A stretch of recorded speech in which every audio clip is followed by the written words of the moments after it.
함께 예배하는 모든 분들 가운데 이 말씀의 축복이 함께 하시기를 주님의 이름으로 축원합니다. 예수를 여러분과 제가 믿었다는 것은 이미 저와 여러분이 구원 속에 들어와 살고 있다는 것입니다. 우리가 죽으면 천국감으로 구원을 받는 것이 아니라 죽어서도 천국 가지만 현재 살아있는 이 시간에도 저와 여러분에게는 지금 구원이 역사하고 있다고 하는 것입니다. 우리는 구원 속에 들어온 현실을 살고 있는 사람이요, 구원 안에 있는 인생을 바로 살고 있는 사람이라고 하는 것입니다. 그러므로 저와 여러분이 구원이 내게 임하기를 기다리고 준비하는 삶이 아니라 구원을 누리며 사는 저와 여러분의 삶이 되어야 된다고 하는 것입니다. 그래서 로마서 5장 2절에 그렇게 되어 있습니다. 또한 그로 말미암아 우리가 믿음으로 서 있는 이 은혜에 들어감을 얻었으며 하나님의 영광을 바라고 즐거워하느니라 라고 되어 있습니다. 이미 우리가 구원 속에 들어와 있습니다. 은혜 속에 들어와 있습니다. 그러므로 우리는 하나님의 영광, 하나님이 우리에게 허락한 그 구원을 바라고 즐거워하는, 누리는 바로 삶을 살아가는 것이 정당한 그리스도인의 삶이며 정상적인 그리스도인의 바로 삶이라고 하는 것입니다.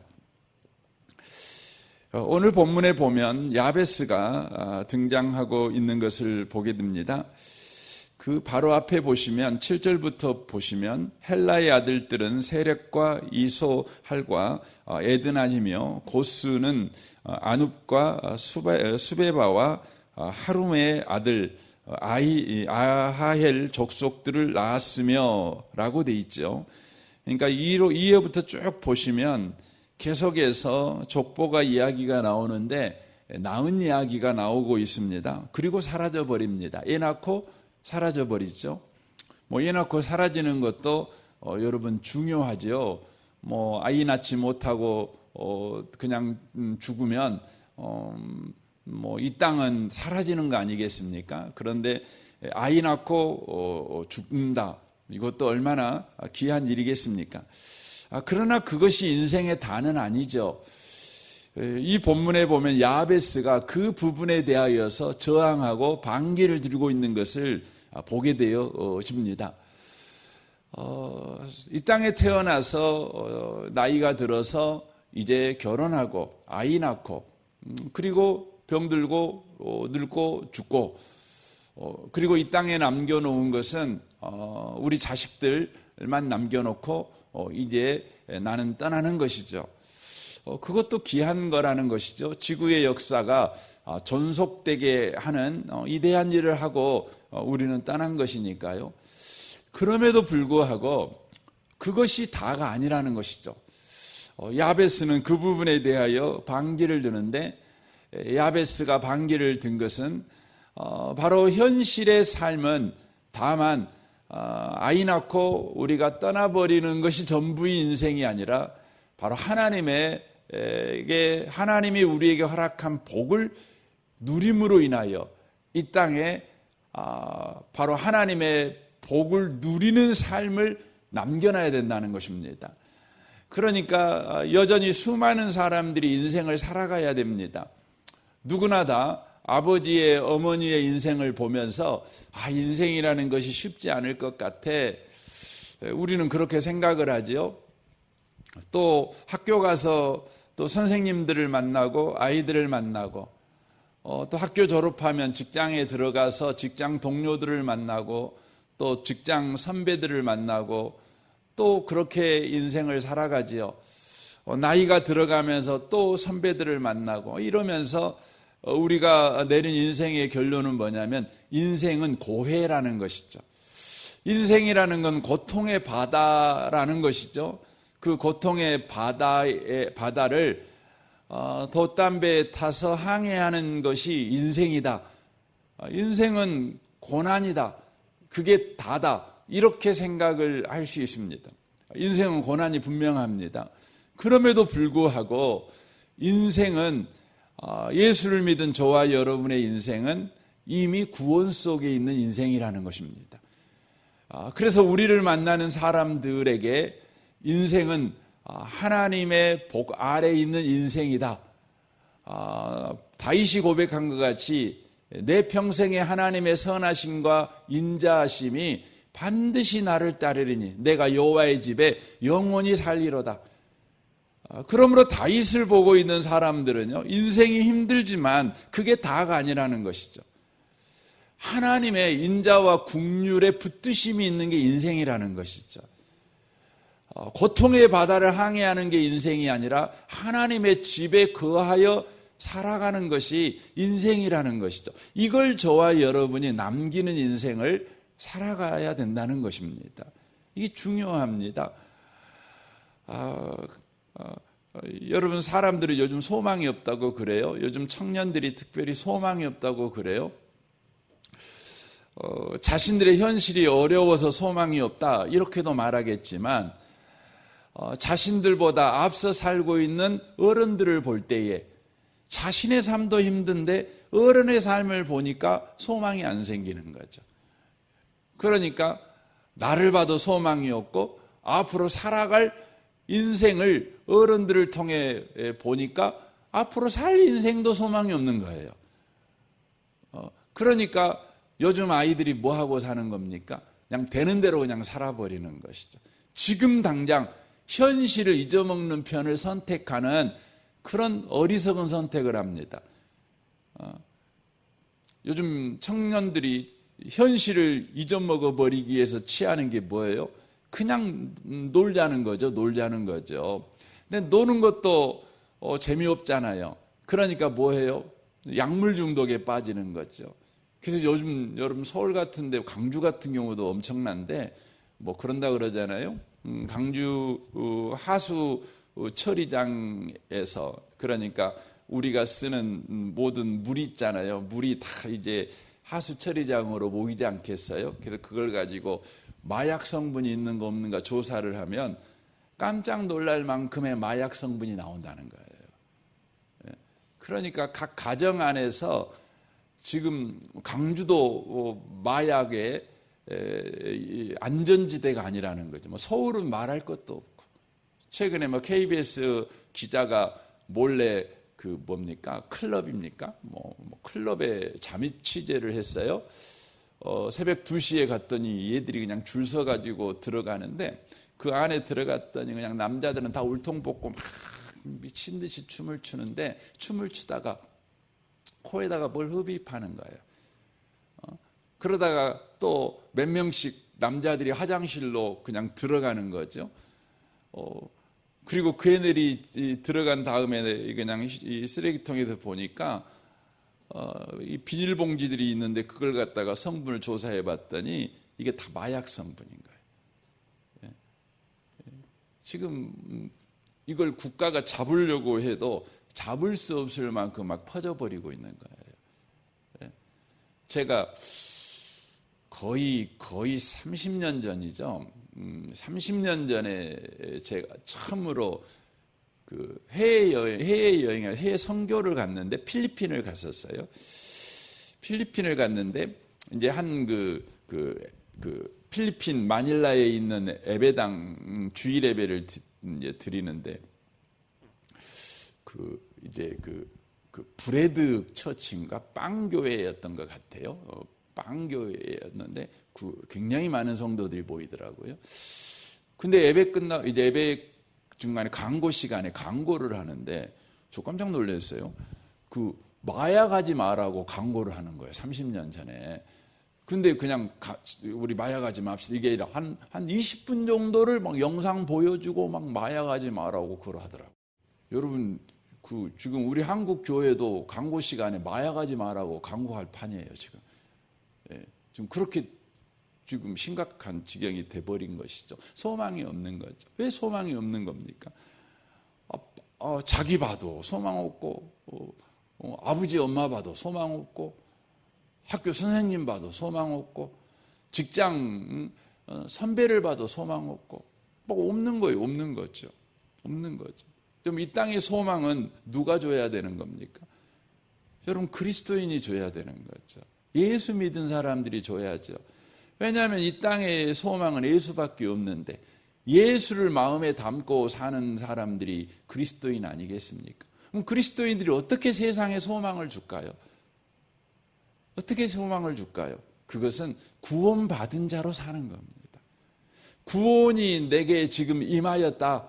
구원받은 자는 어떻게 살아가는가를 보여줌으로 인하여서 세상은 소망을 갖는 것입니다. 이 아침에 오신 복 있는 성도 여러분, 저와 여러분 예수 믿었어요. 그러니 저와 여러분 구원받은 사람입니다. 지금 저와 여러분은 구원 속에 살고 있는 사람들이에요. 구원이 오기를 간절히 기다리고 있는 사람들이 아니고 이미 구원 속에서 살아가고 있는 사람들입니다. 그런데 많은 그리스도인들이 아직 구원을 못 받아서 나는 구원을 위해서 구원받기 더 많이 내가 뭔가를 해야 돼, 준비해야 돼, 이렇게 생각을 해요. 여러분 예수님이 재림하시잖아요.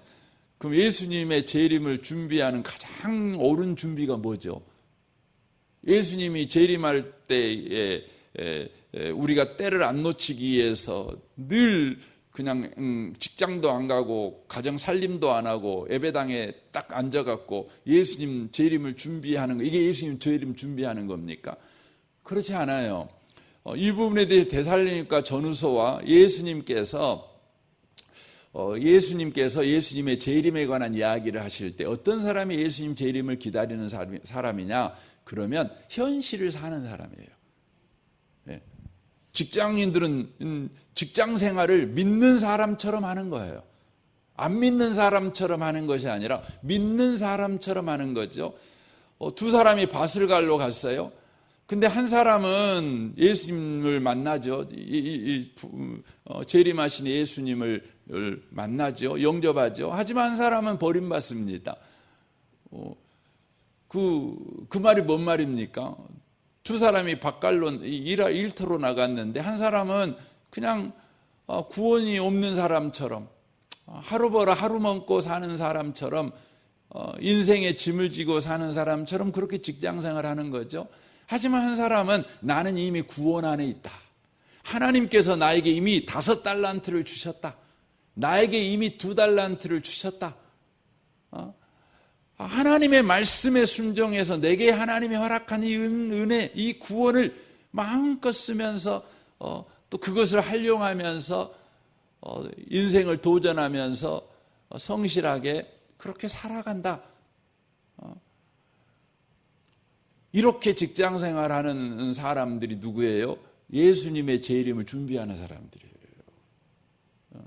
이게 준비한 사람이죠. 그냥 버려버리고 예수님 재림만 기다려요. 이건 성경이 말하는 바른 신앙이 아닌 거예요. 이걸 말해서 광신도라고 그런 거죠. 이걸 가르쳐서 잘못된 신앙, 사이비드라고 그러는 거예요. 사이비드. 여러분 성도들은 자기를 따르는 사람들은 오므락달싹하지 못하게 만들어 놓고 거기 사이비 교주는요 흥청망청 딴짓하고 아주 세상에 쾌락을 추구하는 인생을 살아요. 그런 사람들은. 여러분 속지 마셔야 돼요. 여러분 예수 믿는 저와 여러분은 이미 구원 속에 들어와 있어요. 그러므로 구원 받은 자답게 오늘 내게 허락한 하루를 살아가는 거죠. 살아가는 것이죠. 오늘 야베스라는 사람이 나오는데 야베스의 인생은 고통이에요. 고통스러워요. 인생 자체가 고통스러운 거죠. 그래서 이름이 야베스입니다. 야베스. 야베스라는 말이 수고 혹은 고통 이런 뜻입니다. 그것도 해산의 고통. 그러니까 여러분 아이 낳아 보신 분들은 다들 해산의 고통이 얼마나 어려운지 다 아시지 않겠어요? 저는 잘 모르겠지만 어떤 분이 그러도 해산의 고통이 얼마나 크냐 그랬더니 여기 있는 형광등이 몇 개로 보이냐 그러면 2개로 보인다. 그러면 아직 안 왔다는 거죠. 한 4개, 5개로 보여야 그게 해산의 고통이라 그러더라고요. 그게 맞는지 모르겠지만 아무튼 그 해산의 고통은 죽을 고통이잖아요. 생명이라는 것은 원래 죽는 고통을 통해 낳는 거니까. 이게 야베스의 인생입니다. 죽을 고통입니다. 그런데 누구나 다 그렇게 사는 거예요. 뭐 야베스만 특별하게 그렇게 사는 게 누구나 다 죽을 고통을 하고 사는 거죠. 근데 야베스가 그것이 인생이다는 세상의 상식과 세상의 가르침에 반기를 드는 거예요. 그렇지 않다는 거예요. 이게 인생이다라는 것에 반기를 드는 거죠. 여러분, 예수 믿는 사람들은요, 세상이 말하는 세상에 대하여 반기를 드는 거예요. 그렇지 않다는 거예요. 야베스가 어떻게 반기를 들죠? 보세요. 이스라엘 하나님께 아뢰되라고 돼 있죠. 이스라엘 하나님께 아뢰었어요. 뭐 주일날 말씀드렸지만 이스라엘 하나님이란 말이 뭐냐면 아버지 하나님께, 이 말이에요. 신약적으로 표현하면 아버지 하나님께 아뢰었어요. 그러니까 인생의 고난, 내 인생은 고난이야, 이게 인생이야 라는 것에 반기를 드는 게 뭐죠? 그게 나에게는 아버지가 있다는 거예요. 나는 고아 아니다. 이게 반기를 드는 거죠. 여러분, 학교에서 아이들이 왕따 당해요. 그냥 아이가 학교에서 막 폭력을 당해요. 애들한테 그렇게 당하는 학교 생활이 지옥 아니겠어요? 지옥 같은 학교 생활 있잖아요. 근데 지옥 같은 그 학교 생활에서 벗어나는 방법이 뭐겠어요? 아주 간단해요. 아버지께 아뢰는 거예요. 아버지께 아뢰면 돼요. 아버지, 내가 학교에 갔는데 저놈들이 나를 못 살게 하고 학교 못 다니겠다고. 그러면요, 학교의 지옥 생활이, 학교 다니면 원래 그래. 원래 학교 다니면 왕따 당해. 어려움 당해. 학교 폭력에 힘들어. 이게 학교 생활이야. 이거 아니죠. 누군가 다 그렇게 말해도요. 여러분, 아버지, 내가 지금 학교 생활에 너무 힘듭니다. 이런 일이 있어요. 어떻게 해야 되죠? 아뢰면 되는 거죠. 뭡니까? 나에게는 아버지가 있다는 거예요. 나에게는 아버지가 있어요. 나에게 부모가 있다는 거죠. 이것을 자각하는 그 순간, 여러분, 우리는 삶의 반기를 들은 거예요. 신비하지요. 여러분, 저와 여러분의 육신의 부모님은요, 연약해갖고 나에게 아버지가 있어 이렇게 해도 그냥 힘이 안 날 수도 있어요. 그냥 도리어 낙심되시는 분도 계실 수 있어요. 그런데 여러분, 예수를 믿었다는 것은 하나님이 내 아버지라는 거예요. 하나님이 내 아버지라는 것이죠. 하나님이 내 아버지죠. 내 인생에 아버지가 있다. 나에게는 아버지가 있어요. 야베스의 삶의 저항, 삶의 시작은 나에게는 아버지가 있다는 거예요. 여러분, 종교개혁이라는 것이요, 1517년 10월 31일, 10월의 마지막 날에 일어났어요. 10월의 마지막 밤. 1517년, 지금으로부터 거의 500년 전에 일어났잖아요. 500년 전에. 근데 이 사건은 정말 놀라운 사건이에요. 그 전까지 유럽은 아시아보다 못 살았어요. 중국이 당시에 최고의 문명을 가지고 있었고, 그리고 더 나아가 이슬람 제국이 유럽보다 훨씬 앞선 문명을 가지고 있었어요. 유럽은 거짓대들이 우글거리는 곳이었어요. 여러분이 아는 것 같이 하이힐이라는 것이 왜 생겼어요? 왜 생겼냐면 그 프랑스 건물에는요, 화장실이 없으니까 그냥 사람들이 그냥 대소변을 그냥 길바닥에다가 뿌리는 거, 던지는 거예요. 집에서 버려요. 밖으로 버려요. 그러니까 어떻게 해요? 사람들이 걸어갈 때 다 아무리 이렇게 없는데 피해 다니려고 해도 하도 위에서 다 부어보니 피해갈 데가 없잖아요. 그러니까 뭐예요? 돈 있는 사람들이 굽을 높게 해갖고 하이힐을 만든 거예요. 하이힐을. 그렇게 미개했어요. 미개했어요. 그것이 유럽이에요. 근데 종교개혁이 일어났어요. 종교개혁은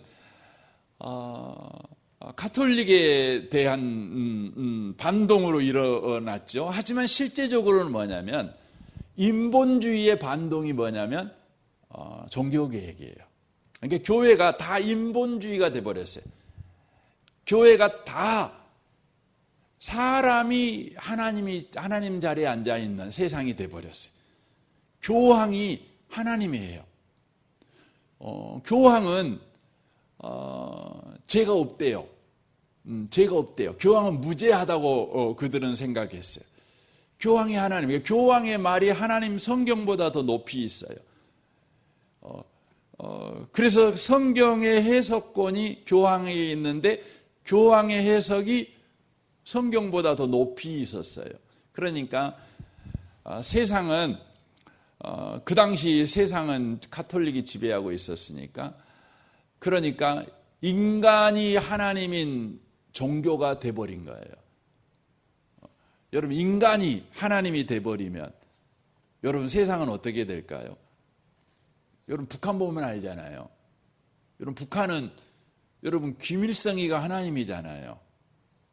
김정은이가 하나님이고 하나님이잖아요. 그러니까 90살 먹게 먹은 김영남이라는 95살 먹었는데 그 사람이 제 과거에는 그 총리했던 사람이거든요. 근데 이제 갓 40도 됐나요? 근데 그 사람이 이렇게 90도 절을 해야 되는 그런 나라잖아요. 그러니까 여러분 사람이 하나님 되면 여러분 북한 꼴 되는 거예요. 북한 꼴 되는 거죠. 거기에 반기를 든 거예요. 아니다. 하나님이 하나님이라는 거예요. 하나님이 하나님이에요. 그리고 그 하나님은 바로 우리의 아버지시다. 우리의 구원자다. 하나님만 우리를 구원해요. 인간이 인간을 구원할 수 없다는 거예요. 인간이 많은 헌금을 하고 인간이 많은 헌신을 하고 인간이 많은 고행을 함으로 인간이 인간 스스로를 구원할 수 있는 게 아니라는 거예요. 하나님이 인간을 구원한다는 거예요. 그러므로 오직 은혜로만 구원받는다는 거예요. 하나님의 은혜로만. 놀랍죠? 이 세상이 그냥 그 비극이에요. 고난이에요. 근데 사람들은 그런 줄 알았어요. 인간이 하나님이 되니까 세상이 고해고 인생이 고난이다. 근데 거기에 반기를 든 거예요. 아니야. 하나님이 하나님이고 그 하나님이 우리의 아버지시며 그 하나님이 우리의 구원자야. 깃발을 높이 든 거예요. 이게 종교개혁이에요. 하나님만 하나님이라는 말이 얼마나 중요한지 알아요? 인간이 하나님이 되면 세상에는 인간이 몇 명 있죠? 지금 세상에 한 80억 넘게 있잖아요. 그러니까 사람이 이 하나님 돼버리면 하나님이 몇 명이 되는 거예요? 80억이 되는 거예요. 그러면 신앙이 다 어떻게 하면 다 주관화가 돼요. 주관적인. 내가 기준이에요. 내가 기준. 내가 기준이니까 세상은 뭣밖에 없는 쌈밖에 없어요. 근데 하나님만 하나님이에요. 그러면 어떻게 되죠? 신앙은 절대자를 믿는 것이기 때문에 내가 믿고 믿냐 안 믿냐가 아니라 절대자, 주관적으로, 객관적으로 바뀌어요. 그게 절대 진리라는 게 객관화되는 거죠. 객관화돼요. 그래서 여러분 종교개혁 이후에 유럽이 급속하게 발전하는 게 뭐냐면 과학이 발전해요. 여러분 하나님이 하나님, 절대자, 우리의 진리가 객관화될 때에 여러분 인류는 발전하게 됐어요. 과학이 발전하게 되고 학문이 발전하게 되고 인간의 이성이 발전하게 되고 이렇게 된 거예요. 여러분 이 세상에 반기를 드는 방식이 뭐냐면 하나님만 하나님이에요. 하나님만 우리의 구원자예요. 하나님만 우리 아버지셔요. 이게 바로 삶의 반기를 드는 거예요. 여러분, 오늘 또 여러분 삶에 도전하십시오. 여러분 생각이 여러분을 구원하는 것이 아니라 하나님의 말씀이 여러분을 구원해요. 이 객관화돼야 돼요. 이걸 믿고 오늘 하루를 살아가는 거죠. 내 느낌을 여러분 쫓아 살지 마세요. 성경을 쫓아 사세요. 그래야 삶의 반항이 돼요. 저항할 수 있어요. 야베스가 그걸 하는 것입니다. 오늘 하루 살아갈 때 하나님만 하나님이라는 것을 믿는 복 있는 하루를 살아내는 모든 분들 되시기를 주님의 이름으로 축원합니다. 아멘. 우리 같이 기도하겠습니다.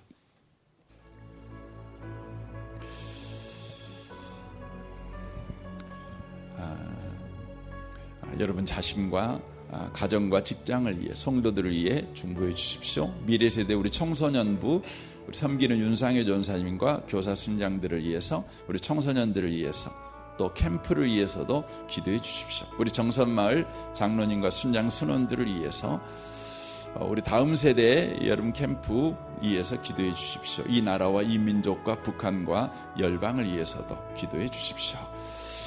우리 통성으로 기도할 때에 먼저 감사헌금 하신 분이 계셔서 제가 먼저 기도하고 같이 기도하겠습니다. 하나님, 은혜의 말씀과 사랑과 기도가 충만한 하나님의 성전이심에 감사드려서 이렇게 감사의 예물을 드립니다. 이 드리는 복된 손길을 우리 주님께서 아시오니 이 고백처럼 항상 은혜의 말씀과 사랑과 기도가 충만한 삶이 이 성도에게도 늘 있도록 주님이 축복하여 주옵소서. 하나님이 하나님 되심과 하나님의 아버지 되심이 얼마나 놀라운 인생인가를 계속해서 삶에서 경험하며 확인하며 또 누려가는 인생 되게 하여 주옵소서. 주님을 찬양합니다. 예수님의 이름으로 기도합니다. 아멘. 우리 같이 통성으로 우리 같이 기도하기를 원합니다. 기도하겠습니다. 오 하나님 아버지 감사합니다.